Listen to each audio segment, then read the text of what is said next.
1장 1절에서 8절입니다. 형제 한 절, 자매 한 절 읽도록 하겠습니다. 형제분들이여, 장로인 나는 사랑하는 가이요 곧 내가 참으로 사랑하는 자에게 편지하노라. 사랑하는 자여, 내 영혼이 잘됨같이 내가 범사에 잘되고 강건하기를 내가 간구하노라. 형제들이 와서 내게 있는 진리를 증언하되 내가 진리 안에서 행한다 하니 내가 심히 기뻐하노라. 내 자녀들이 진리 안에서 행한다함을 듣는 것보다 더 기쁜 일이 없도다. 사랑하는 자여, 내가 무엇이든지 형제 곧 나그네 된 자들에게 행하는 것은 신실한 일이니 그들이 교회 앞에서 너의 사랑을 증언하였느니라. 내가 하나님께 합당하게 그들을 전송하면 좋으리로다. 이는 그들이 주의 이름을 위하여 나가서 이방인에게 아무것도 받지 아니함이라. 그러므로 우리가 이 같은 자들을 영접하는 것이 마땅하니 이는 우리로 진리를 위하여 함께 일하는 자가 되게 하려 함이라. 아멘. 기도하겠습니다. 성령 하나님, 이 시간 말씀 안에 교제하고 말씀 안에 우리의 온몸이 반응할 수 있도록 주의 영으로 함께하여 주옵소서. 예수님 이름으로 기도합니다. 아멘. 오늘 말씀의 제목은 나그네에게 길을 안내하는 따뜻한 별입니다. 이 말씀의 제목이 어떻게 나오게 되었는지 이따 설교 끝에 말씀드리도록 하겠습니다. 오늘은 말씀을 전하기에 앞서서 한 분이 얼마 전 저에게 보내주신 시 한 편을 소개하려고 합니다. 이 시의 제목을 알려드리지 않을 텐데 이 시의 제목이 뭔지 상상해 보시고 맞춰주시는 게 오늘 여러분의 과업입니다. 한번 상상해 보시길 바랍니다. 제가 읽겠습니다. 나는 그곳에 가지 말았어야 했다. 그랬다면 향기 없는 예매에 메마른 줄 몰랐을 것이다. 속삭이던 음성 찾아 목이 쉬진 않았을 것이다. 그곳에 가지 않았다면, 그랬다면 단맛 이른 말씀에 종일토록 허기진 줄은 몰랐을 것이다. 기쁨 없는 수고에 마른 벼처럼 처진 줄은 몰랐을 것이다. 그곳에 가지 않았다면, 그랬다면 주인 없는 내 이름을 나마저 외면하고 싶진 않았을 것이다. 낮에도 밤에도 잠잠한 내 세상이 다 죽도록 숨이 막힌 줄 몰랐을 것이다. 그곳에 가지 않았다면, 그랬다면 빛이 밝음을 경험한 자는 그것을 잊지 못한다. 내가 나여서 즐거웠던 이는 나를 잃지 못한다. 시의 마지막 행렬입니다. 그래서 뭐 가고 싶다고 이렇게 시가 끝났습니다. 얌마미아라는 애칭으로 2020년 3월 9일 자신의 블로그에 적으신 내용입니다. 감히 시인이라고 표현해드리고 싶은데 이 시인은 마지막에 가고 싶다고 열망을 남겼는데요. 이 가고 싶은 곳은 어디일까요? 네. 거의 우리가 지금 이제 통밥이 거의 맞습니다. 지금 거의 짜고 치는 고스톱이어가지고요. 지금 가고 싶은 곳은 행원교회이고 이 시의 제목도 네 글자 행원교회로 시작을 합니다. 오늘 이곳에 계신 여러분들에 대한 사랑과 감사를 자기의 시로, 자기의 언어로, 느낌으로 고백해 주신 거죠. 그래서 이 시가 우리를 격려하고 우리의 마음도 훈훈하게 합니다. 이처럼 오늘 우리가 읽은 요한 3서도 알고 보면 사랑과 기쁨과 감사와 그리움이 가득 담겨져 있다는 것을 알게 됩니다. 짧은 15구절밖에 되진 않지만 한 영적인 아비가 한 영적인 자녀를 품으면서 갖는 정서적인 충실함이 얼마나 가득한지 보여주고 있어요. 그래서 이 요한 3서를 통해 오늘 저와 여러분에게 주시는 메시지를 받기 원하는데요. 요한 3서를 이해하기 위해서 이 편지에 발신인가 수신인을 제일 먼저 알아야 합니다. 1절 말씀 한번 다시 읽어보겠습니다. 있으시죠? 한번 같이 읽겠습니다. 장로인 나는 사랑하는 내가 참으로 사랑하는 자에게 편지하노라. 아멘. 여기서 말하는 장로가 누구일까요? 예수님의 제자 사도 요한이 이 편지의 발신인입니다. 요한은 교회의 아비로서 자기를 장로라고 자기 이름 대신에 장로로 호칭을 쓰고 있습니다. 그래서 장로인 나는 가이오에게 한 사람에게 편지를 쓰고 있음을 알 수 있습니다. 근데 1장 4절에 보면 요한이 내가 내 자녀들이라는 표현을 하는 것을 볼 때 이 편지를 받는 가이오와 가이오의 공동체는 요한을 통해서 하나님을 알고 예수님께로 돌아온 영적인 자녀들임을 알 수 있어요. 그 이유가 또 있는데 가이오는 로마서에도 그렇지만 로마식 이름이에요. 우리 이번에 이수경 원사님이 목장 모임 끝나고 매일 들었수다라고 했을 때 매일 들었수다가 도대체 무슨 말이지? 멸치가 들어왔다는 건가? 사람이 가득 찼다는 건가? 어떤 언어가 갖는 의미가 있잖아요. 가이오는 그 당시에 유대인의 이름이 아니었어요.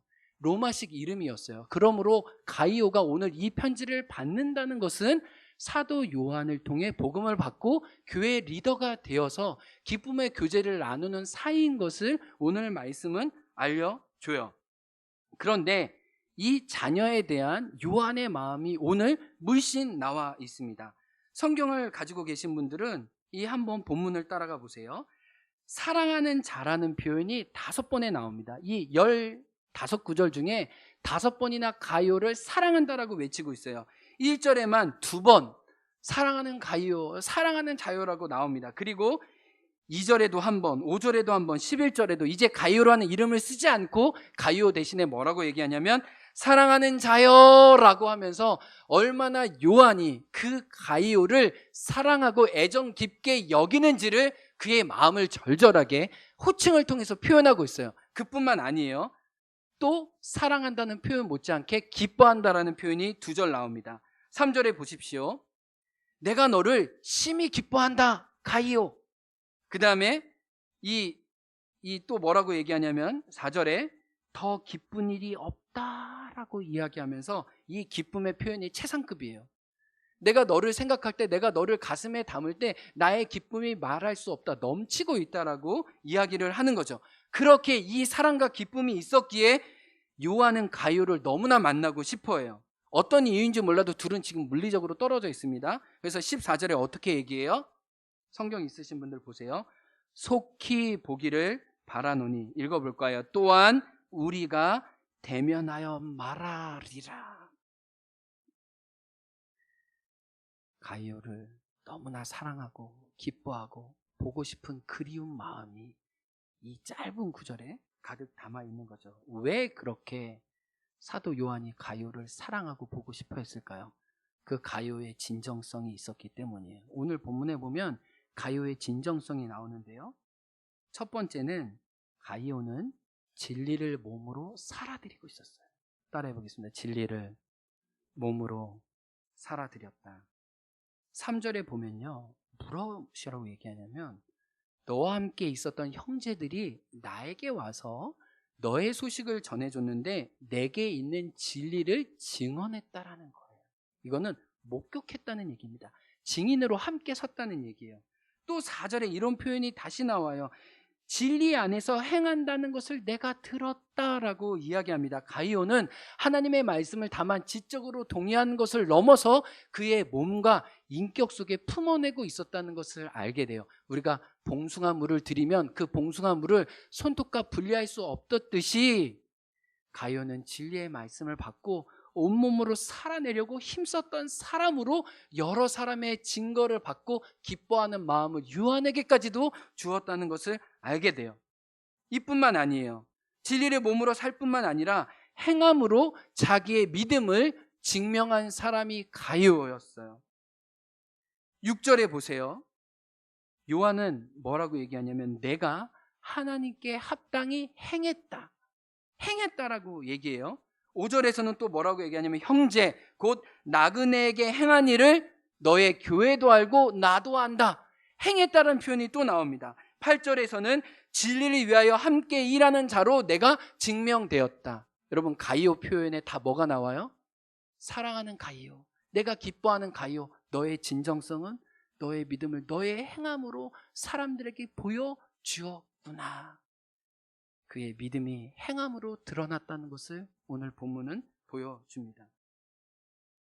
그래서 요한은 그 사랑하는 가이오에게 중요한 메시지 한 가지를 전해줍니다. 이 본문 15절을 단 한 구절로 줄이면 이거예요. 내가 하고 있는 것을 멈추지 말고 계속하라. 이것이 핵심 메시지입니다. 사랑하는 가이오, 내가 기뻐하는 가이오, 내가 보고 싶은 가이오, 내가 이 편지를 쓰는 이유가 단 한 가지 있다면 핵심 주제는 이것이야. 내가 하고 있는 일 멈추지 말고 계속하라, 이거예요. 그러면 가이오가 계속 하고 있었던 일, 앞으로 하라고 계속 분발하라고 이야기 듣는 그 일은 무엇입니까?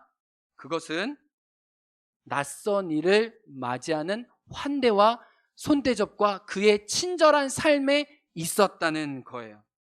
이 환대가 너무나 중요한 주제였다는 거예요. 지금 우리의 시대에는 그렇게 중요하지 않은 주제일 수 있지만 성경은 성경의 이 한 편 중에 이 요한 3서 환대의 주제를 다룰 정도로 초기 1세기 그리스도인의 삶의 자리에서는 이 손대접과 환대가 성경에 기록될 만큼 너무나 중요한 주제였다는 거예요. 7절에 보세요. 그 당시 상황을 알려줍니다. 주의 이름을 위하여 이방인들에게 복음을 전하는 순회 전도자들이 나와요. 그들은 특징이 있었는데 아무것도 받지 아니했어요. 그들은 예수님의 마태복음 10장 10절의 말씀처럼 옷도 두 벌 가지지 않았습니다. 신발도 두 컬레나 챙기지 않았습니다. 그들의 배낭은 매지 않았습니다. 그들은 그냥 지팡이만 들고 갔어요. 그래서 만나는 곳에, 복음을 전하는 곳에 그들을 영접하고 손톱에 해주는 사람을 통해서만 매일매일 살아갈 수 있는 일용할 양식을 만나는 사람들을 통해 얻는 사람들이었어요. 마태복음 25장의 표현대로는 그들이 그 당시에 가장 지극히 작은 자였어요. 그들은 누군가의 도움이 없으면 절대로 복음 사역을 할 수도 없었거냐, 매일매일 살아갈 수 없었던 사람이에요. 그래서 그 순회 전도자들은 한 이방인들에게 복음을 전하러 갈 때 가장 가까운 데 있는 교회에 갔습니다. 교회 성도들의 손대접과 영접을 받아 힘을 얻어 물질적으로 영적으로 공급을 얻어 그 주변에 있는 이방인들에게 복음을 전하러 갔던 거예요. 그러니까 순회 전도자들이 이방인 선교를 감당하려면 반드시 그 주변에 있는 교회들이 따뜻한 환대와 손대접으로 그들의 필요를 채워줄 때에야 그들이 복음 사역을 온전히 감당할 수 있었다는 거예요. 근데 누가 이걸 잘했다고요? 가이오가 이걸 너무 잘했던 거예요. 근데 하나님은 뭐라고 얘기하냐면 그거는 사람에게 한 것이 아니라고 얘기해요. 오늘 말씀해 보면 너가 한 일은 하나님께 합당히 행한 것이다. 하나님의 마음을 시원케 한 것이라고, 복음에 같이 동참한 너의 수고를 내가 안다라고 주님은 계속해 내가 너를 너무 기뻐한다라고 말씀하시는 거예요. 이 가이오의 삶을 통해서 우리는 성경에서 말하는 환대의 정의를 살펴볼 수가 있습니다. 화면에 나올 텐데요. 첫 번째 환대의 정의는 이것이에요. 누군가를 맞이하기 위해 나의 시간과 공간과 물질을 따로 떼어 놓는 것이 환대예요. 순회 전도자들이 왔을 때 가이오는 자기의 집을 열었습니다. 그 당시에 냉장고는 있진 않았지만 자기의 음식 창고에서 그렇게 풍성할지 가난할지 모르지만 있는 힘을 다해서 그들을 먹이고 입혀 주었을 것이에요.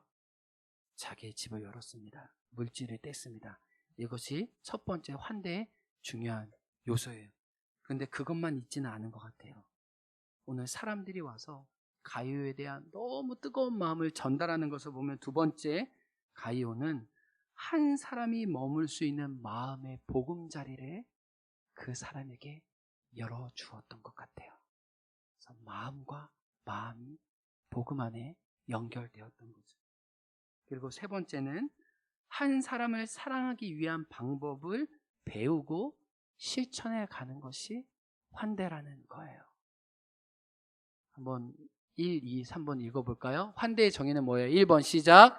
나의 시간과 공간, 물질을 떼어놓는 거. 두 번째는요, 마음의 보금자리를 만들어 놓는 것이고요. 세 번째는 사랑의 방법을 배우고 실천하는 것입니다. 여러분, 성경에 놀랍게도요, 3년간 누군가의 손대접과 환대로만 사신 분이 계세요. 그분이 누구일까요? 예수님이에요. 예수님은 30년간 많은 시간을 목수의 아들로서 목수의 일을 하셨지만 3년간의 공적인 삶은 철저히 누군가의 환대와 손대접을 받고 사셨어요. 예수님이 이 말씀의 원래 주인공이에요. 그래서 누군가 헌금을 해주지 않으면 살아가지 못하는 삶이었어요. 그래서 회개가 필요했죠. 그 회개가 가론 유다였잖아요. 그래서 예수님을 섬겨주었던, 친절하게 대접해 주었던 여인들이 누가복음에는 가득 나와요.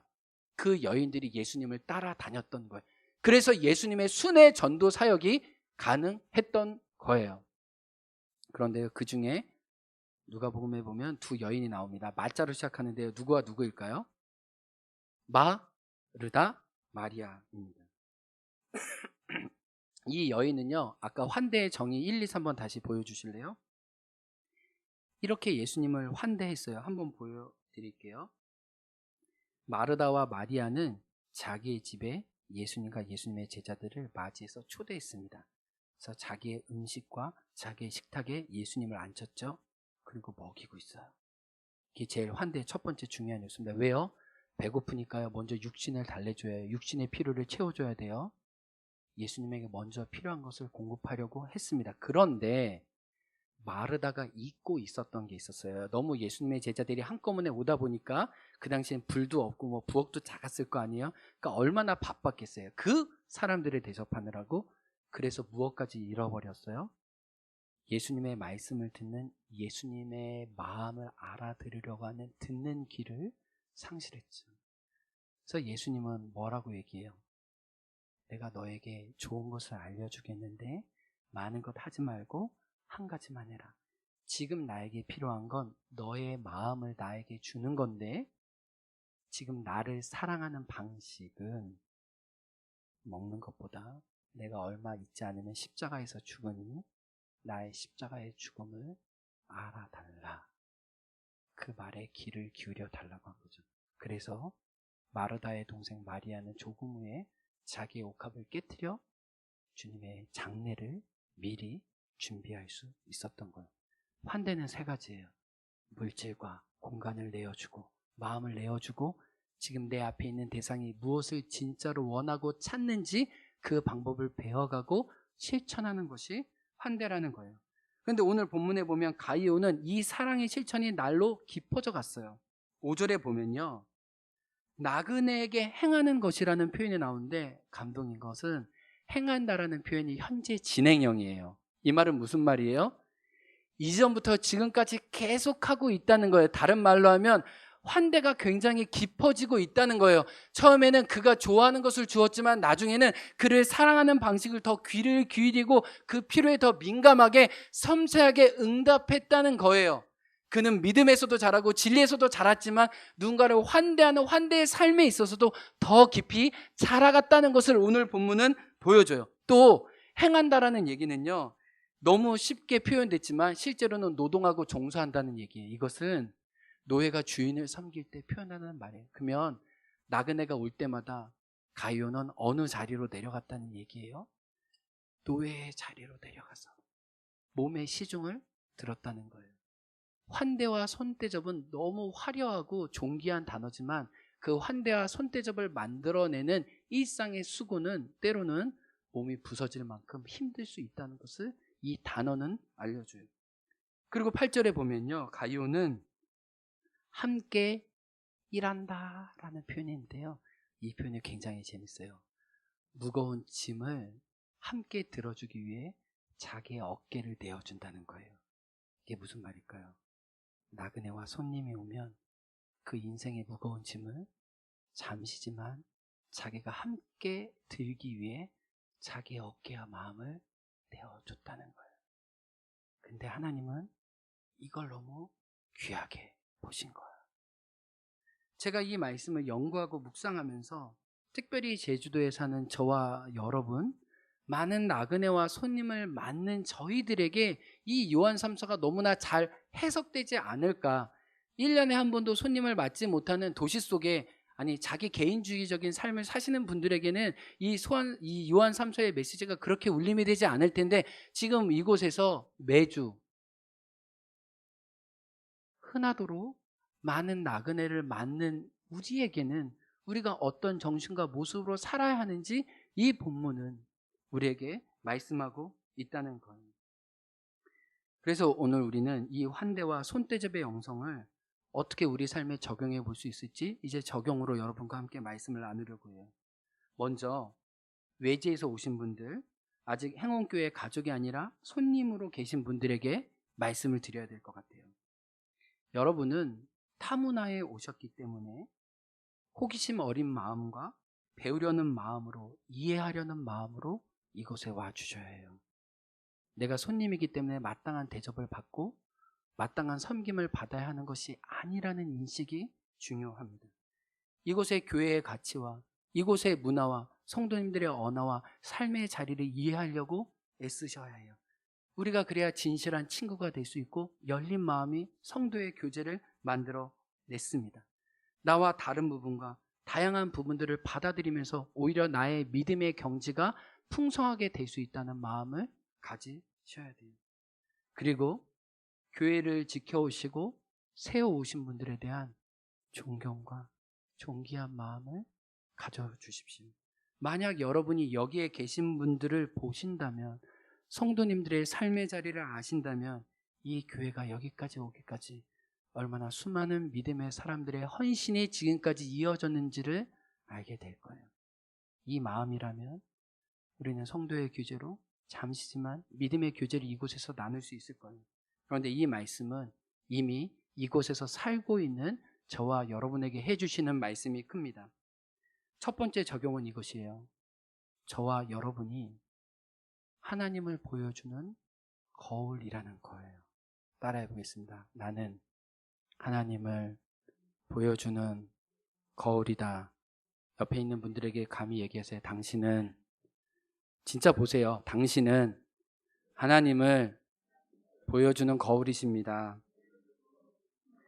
손님들, 처음 오신 분들에게는 우리의 얼굴과 표정 하나하나 자체가 예수님을 보여주는, 하나님을 반영하는 편지이고 하나의 중요한 인상이라는 것을 잊어서는 안 됩니다. 어떤 분들이 우리 교회를 하와이 교회처럼 예쁘다고 그래요. 그래서 제가 하와이를 가보지를 못해가지고 하와이가 얼마나 예쁜지는 모르겠는데, 제가 태국 파타야에 가보니까 행원 바다보다 예쁘지는 않더라고요. 그래서 바다에 대한 소망은 그렇게 있지는 않아요. 아, 정말 아름다운 곳에 사는구나. 아, 우리 교회 너무 아름답다고 얘기해 주셔서 정말 감사해요. 그런데 아무리 예쁜 예배당을 가졌어도, 전원적인 분위기를 가졌어도, 만약에 여기 있는 여러분들이 누군가 경계하고 누군가를 꺼려하는 모습으로 그분들에게 다가간다면 건물은 하와이여도 그분들은 마음에 지옥을 경험하고 갈 수 있는 거죠.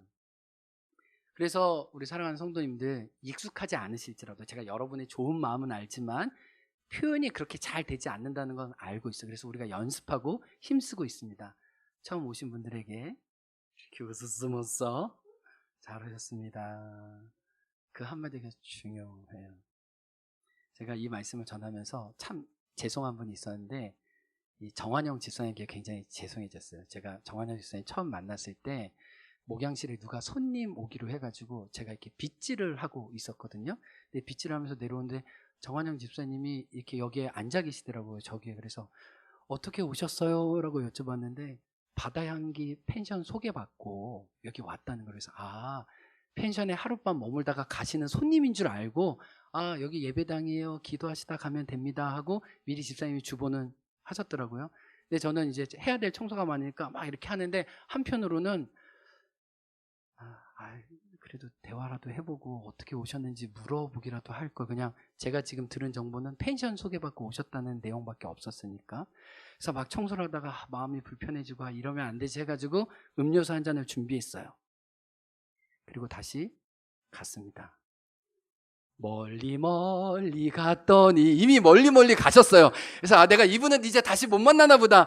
이제 그래도 여행 중에 와주셔서 기도해 주신 게 너무 고맙다라고 생각했는데 알고 보니까 정신수 집사님이 아버님으로 주일날 다시 오신 거예요. 이게 제안의 모순입니다. 손님을 맞이하기 위해서 이미 온 손님을 환대하지 못한 거죠. 그게 우리들의 모습일 수 있다는 거예요. 우리는 잠시 만나고 끝날 것 같지만 하나님 그 작은 만남 속에 하나님의 보기에 신비를 주셔서 하나님의 선교회까지 주님의 공동체를 이루는데 우리를 묶으실 수 있다는 생각을 다시 한번 해보게 돼요. 그래서 정한현 집사님, 제가 잘할 테니까 계속 함께하길 원합니다. 저도 나그네로 처음 왔잖아요. 22년 전에. 근데 제가 생각나요. 허름한 예배당이 있었지만 그 허름한 예배당이 부끄럽지 않고 마음에 걸림돌이 되지 않았던 건 성도님 한 분 한 분이 사랑과 섬김으로 저를 맞이해 주셨기 때문에 그 성도님들이 저에게는 하나님의 얼굴이 되었던 거예요. 오늘 여러분의 얼굴이 누군가의 그리스도의 편지고 메시지인 것을 우리는 기억하기 원해요. 두 번째 적용은 나의 것에 손님과 낯선 이를 향한 몫이 있다는 것을 우리는 기억해야 합니다. 하나님은 나의 것에 나의 것을 더해서 다른 이에게 나눠줄 것도 더해 주십니다. 우리가 11조를 내 것으로 취하지 않듯 10분의 9에도 다른 일을 위한 일정한 부분이 있다는 것을 우리는 알아야 해요. 왜요? 하나님은 아브라함 이후부터 당신의 자녀들을 믿음의 축복과 유통자로 부르신다는 것을 알게 돼요. 그래서 하나님의 사람은 믿음과 영성이 깊어질수록 자기의 삶을 통해 하나님의 유통을 만들어내는 사람인 것을 성경은 일관적으로 보여주고 있어요. 환대는 내 건데 어쩔 수 없이 내가 왔으니까 내어준다가 아니라 내가 청지기로 잘 보관하고 있다가 이제 주인인 당신이 왔네요. 저는 가이오처럼 시중두는 자리에서 주인인 당신의 필요를 채우겠습니다라고 말하는 것이 진짜 오늘 성경에서 이야기하는 정신인 거예요. 그런 부분에서 저도 다시 배우고 싶습니다. 나는 그냥 내가 있으니까 그냥 나의 좋은 것 나누지가 아니라 하나님 주인이 왔네요. 주인을 보내주셨네요. 그러면 저는 종의 자리로 내려가겠습니다. 하나님 제가 종이 되어 하나님의 사람을 섬기다가 보내게 해 주십시오라는 고백이 필요한 거예요. 그러면서 여기에 오신 분들이 진짜 마음이 가난하고 진짜 공동체를 간절히 사모하는 분들이 뭐를 원할까? 저는 진실한 기도가 아닐까라는 생각을 해봤어요. 우리 손진경 자매가 이제 8월 11일 날 이제 미국으로 갑니다. 다시 엄마랑 공부하러 가시는데 우리 미국으로 공부하기 가기 전에 어머니와 함께 수요예배 오셔서 김혜련 목사님이 간증해 주시고 어떻게 하나님을 만나는지 이제 어떻게 다시 공부를 하려고 하는지 우리 진경자매와 함께 기도를 부탁하고 기도받고 가셨어요. 근데 진경이 어머님이 저에게 해주신 얘기가 저에게 기억이 나요. 제가 왜 행원에 온지 알았습니다. 제가 오늘 이 기도를 받기 위해서 제가 여기에 왔다는 걸 하나님이 알려주십니다. 여러분, 우리의 공동체가 줄 수 있는 것은 하나님의 마음을 가득 담은 중보기도와 축복인 것이에요. 이 기도는 세상 그 어떤 누구도 아무리 좋은 펜션도 아무리 좋은 전경이나 바닷가도 줄 수 없는 거예요. 그 영적인 축복과 응원과 지지는 하나님의 사람인 우리들만 통해서 한 사람을 세울 수 있다는 것입니다. 제가 최근에요, 누군가의 기도 제목을 나눴어요. 육지에서 오신 분이에요. 제가 그분을 나그네로 맞았지만 그분은 또한 저를 나그네로 맞아주었어요. 그래서 제가 기도 제목을 나눴을 때 그분이 전심을 다해서 기도해 주었는데 그 기도 중에 흘렸던 눈물이 지금 제 안에 계속 남아 있어요. 여러분, 우리가 나그네에게 줄 수 있는 것이 무엇이에요? 눈물이에요. 사랑이에요. 진실함이에요. 그의 나그네 길을 축복하고 싶은 하나님을 향한 간절한 기도가 결국 그분의 어렵고 지칠 때 다시 하나님의 힘을 덧입는 다신 영적인 유대를 만들어내는 귀한 일이 우리를 통해 있다는 거예요. 그래서 우리가 하나님의 오후 예배를 다시 열게 해주시면 그때 우리는 계속해서 누군가를 축복하는 일을 할 거예요. 여러분 보세요. 우리 가운데 오신 높은 자, 낮은 자, 사회적인 신분과 관계없이 우리는 그분이 원하시면 축복해서 세상으로 그들을 보냈습니다. 저는 말씀을 전하면서 이 사명이 우리에게 있구나라는 걸 다시 한번 깨닫게 돼요. 오늘 이 말씀을 전하면서 한 가정에게 행원교회 나그네로 머물렀던 시간이 어떤 시간이었는지 좀 이야기해 주실 수 있습니까? 라고 부탁을 드렸는데 한 가정이 진주에서 영상을 찍어 보내주셨습니다. 그 영상을 보고 오늘 말씀을 마무리하려고 합니다. 한번 이 영상으로 참여해 보겠습니다. 안녕하세요. 안녕하십니까. 저희는 작년 봄 4개월 동안 행원교회를 다녀간 하상훈, 하일의 최미숙입니다. 반갑습니다.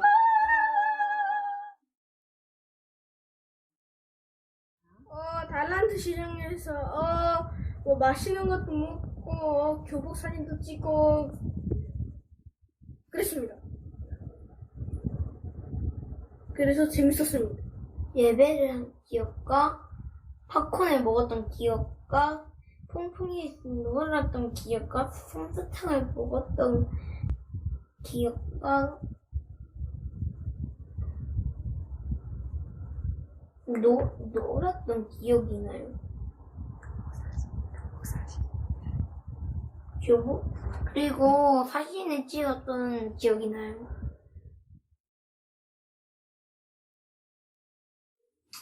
예, 개인적으로 저는 작년에 좀 많이 힘든 일이 있어서 가족들과 함께 4개월간 제주도에서 살기로 결심을 하고 이렇게 많은 좋은 시간들을 많이 보냈는데 가장 기억에 남는 것은 행원교회에 출석하고 행원교회 4개월 동안 우리 성도님들과 교제하면서 우리 성도님들의 그 섬기는 모습, 그리고 배려하는 모습, 그리고 우리 장로님들 헌신하는 모습, 또 목사님의 또 열정적인 모습, 그리고 목장에서의 솔직하고 진솔한 모습, 그 모습에 저는 상당히 많은 은혜를 받았고, 저도 신앙생활 모태신앙이지만 행원교회에서 정말 하나님이 찾는 교회는 이런 교회가 아닌가 그런 생각을 했습니다.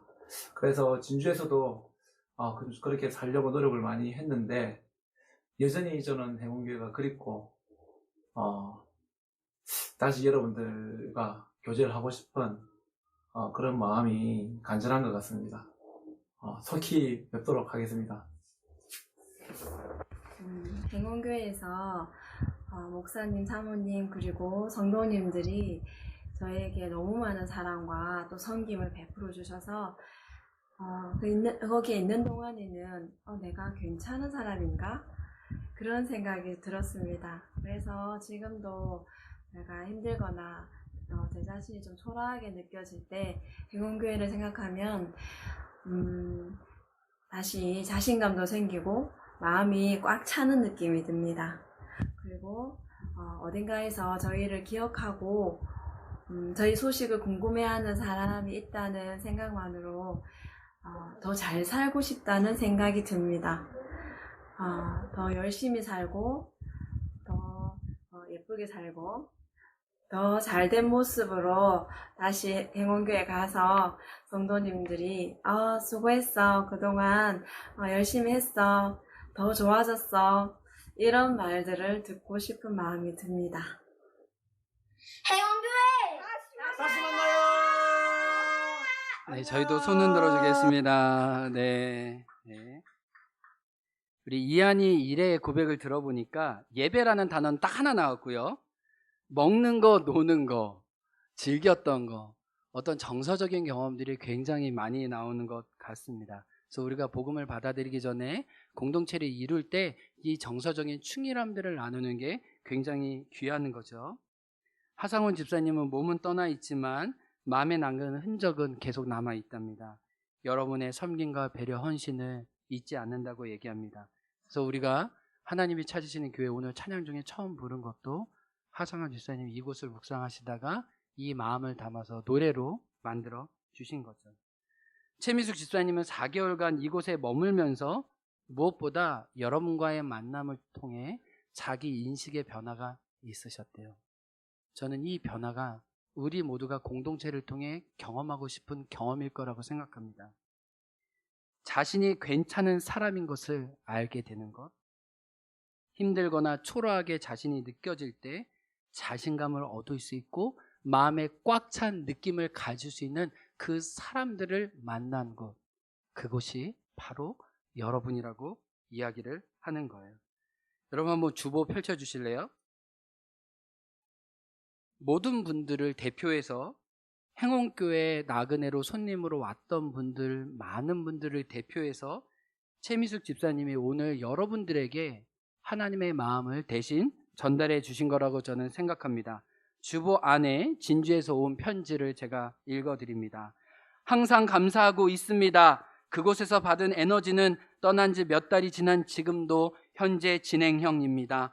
힘든 삶의 현장에서 교회를 섬기시면서 객지에서 온 방문객까지 반겨주시려면 얼마나 많은 힘이 필요할까 생각해 봅니다. 안에서 넘쳐나는 기쁨이 없이는 할 수 없는 일인 것 같습니다. 방문객들은 우연히 왔다가 홀연히 떠나버리는 것 같지만 그 짧은 만남이 그대의 인생에 큰 파도를 일으킬 작은 물결의 시작이 되리라고 생각합니다. 하나님이 당신의 상처 입은 자녀를 데려와 교회를 통해 쉬게 하시고 먹이시고 따뜻한 온기를 입게 하시는 것 같습니다. 대신 다른 쪽으로 교회에 너무나 많은 축복을 붓고 계시는 것을 저희는 볼 수 있습니다.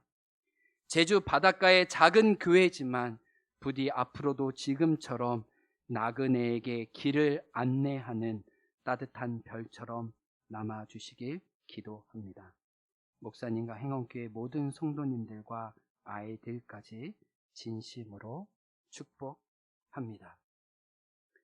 오늘 말씀의 제목은 최미숙 집사님에게서 따온 것입니다. 나그네에게 길을 안내하는 따뜻한 별이 바로 여기 있는 여러분 한 분 한 분이 되셨습니다. 여러분, 감히 우리는 이 말씀에 의하면 사람들을 파송하는 이곳에서의 선교사로 살고 있습니다.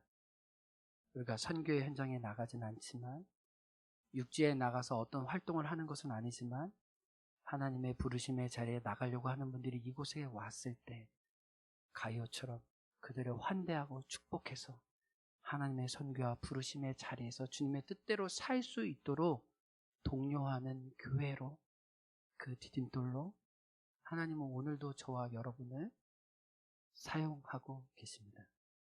수고는 깊을지라도 그런 수고 위에 하나님 넘치는 위로와 기쁨이 저와 우리 공동체에 가득할 것을 바라며 이 믿음의 걸음은, 이 환대의 걸음은 계속해서 걸어가는 저와 여러분 되길 주의 이름으로 축복합니다. 우리 함께 기도하겠습니다. 작은 자에게 한 것, 나그네에게 한 것은 하나님께 행한 것입니다. 사람 바라보지 않고 하나님 앞에 우리의 부르심을 감당하는 주의 교회와 저의 가정과 제가 되게 하여 주옵소서. 함께 말씀에 응답하며 기도하겠습니다. 하나님 아버지,